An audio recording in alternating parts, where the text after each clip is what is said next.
DAR focus channel కు స్వాగతం. అందరికీ నమస్కారం. రాష్ట్ర ప్రభుత్వం వారి చేత public private people participation P4 survey మన సచివాలయ సిబ్బంది చేత జరపాల్సిందిగా ఆదేశాలు జారీ అయి ఉన్నాయి. మన గౌరవ ముఖ్యమంత్రి గారి ఆదేశాల మేరకు ఈ సర్వే జరపబడుతుంది.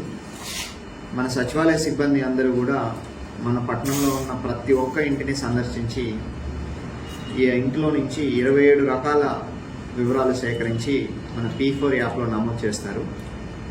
దీని మీదనే రాబోయే రోజుల్లో ప్రభుత్వం నుంచి అందే సంక్షేమ పథకాలన్నీ కూడా ఆధారపడి ఉంటాయి. ఎవరికైతే సంక్షేమ పథకాలు వర్తించాలనుకుంటున్నారో వాళ్ళందరూ తప్పనిసరిగా ఈ సర్వేలో వివరాలు నమోదు చేయించుకోవాలి. రాబోయే రోజుల్లో ఈ సర్వేలో వివరాలు నమోదు కాని వాళ్ళని ఎట్టి పరిస్థితుల్లో కూడా ప్రభుత్వం నుంచి అందించే సంక్షేమ పథకాలు అందజేయబడదు. కాబట్టి ప్రజలందరూ ఈ విషయాన్ని గమనించి మా సచివాలయ సిబ్బందికి మీ ఇంటికి వచ్చినప్పుడు సహకరించి వాళ్ళందరికీ కూడా మీ యొక్క వివరాలు అందజేయగలిసిందిగా కోరుచున్నాం. ఎప్పటికప్పుడు లేటెస్ట్ అప్డేట్స్ కోసం వెంటనే మన DAR ఫోకస్ ఛానల్ ను సబ్స్క్రైబ్ చేయండి.